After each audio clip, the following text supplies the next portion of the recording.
नमस्कार बच्चों। हाल ही में सीबीएसई ने 9वीं और 10वीं के पाठ्यक्रम में से 30% पाठ्यक्रम जो है उसे हटा दिया है। तो आज हम उसी पर चर्चा करेंगे। सबसे पहले देखें पाठ्यक्रम में से कौन कौन से पाठ हटाए गए हैं। यदि हम क्षितिज भाग 1 के काव्य खंड की बात करें तो उसमें से कबीरदास जी के जो शब्द हैं, सेकंड वाला शब्द उसमें से डिलीट कर दिया गया है। साखियाँ और पहला शब्द तो है, लेकिन जो लास्ट वाला सेकंड शब्द है वो वाला डिलीट कर दिया गया है। इसके अतिरिक्त कवि सुमित्रा नंदन पंत जी की कविता ग्रामश्री, केदारनाथ अग्रवाल जी की रचना चंद्र गहना से लौटती बेर, सर्वेश्वर दयाल सक्सेना जी की कविता मेघ आए तथा चंद्रकांत देवताले जी की रचना यमराज की दिशा, ये कविताएं जो हैं सिलेबस में से हटा दी गई हैं। गद्य खंड की बात करें तो उसमें से उपभोक्तावाद की संस्कृति, नाना साहब की पुत्री देवी मैना को भस्म कर दिया गया, मेरे बचपन के दिन तथा एक कुत्ता और एक मैना, ये 4 चैप्टर जो हैं वो डिलीट कर दिए गए हैं। कृतिका में से इस जल प्रलय में तथा किस तरह आखिरकार में हिंदी में आया, ये 2 चैप्टर जो हैं वो डिलीट कर दिए गए हैं। अब यदि अंक योजना की बात करें तो इसमें पहला प्रश्न जो होगा आपका अपठित गद्यांश पर आधारित 10 अंकों के प्रश्न होंगे। दूसरा प्रश्न जो है वो व्याकरण में से लिया जाएगा। उसके पहले भाग में जो है शब्द निर्माण से रिलेटेड क्वेश्चंस होंगे, जैसे 2 अंकों के उपसर्ग होंगे, 2 अंकों के प्रत्यय और 4 अंकों के समास होंगे। दूसरा प्रश्न इसका अर्थ की दृष्टि से वाक्य भेद का होगा, ये 4 अंकों का प्रश्न होगा। तीसरा प्रश्न जो है वो अलंकारों पर आधारित होगा, ये भी 4 अंकों का प्रश्न होगा।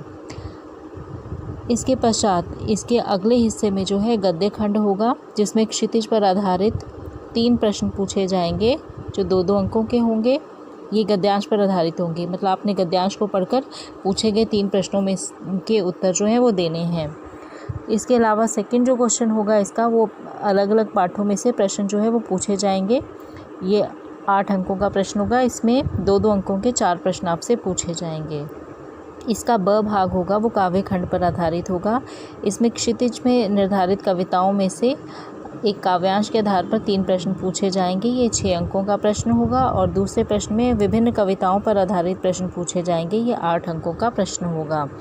इसका स खंड कृतिका पर आधारित होगा, जिसमें कृतिका पर आधारित 2 प्रश्न पूछे जाएंगे 3-3 अंकों के, ये भी 6 अंकों का आपका प्रश्न होगा।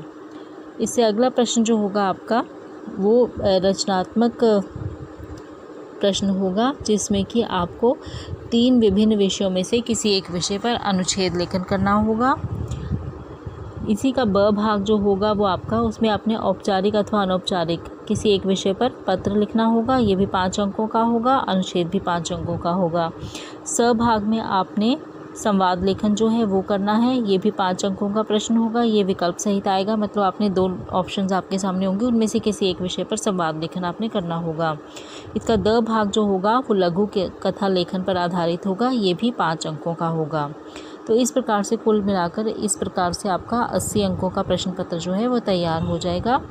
बाकी के 20 अंक जो हैं आपके वो श्रवण और वाचन के लिए 10 अंक रखे गए हैं और 10 अंक परियोजना के लिए रखे गए हैं। श्रवण और वाचन में जो है आपकी ये स्पीकिंग और लिसनिंग जो है वो आता है, और परियोजना जो आपको फाइल बनाने के लिए दी जाती है, प्रोजेक्ट फाइल, उसके लिए 10 अंक जो है वो निर्धारित किए गए हैं।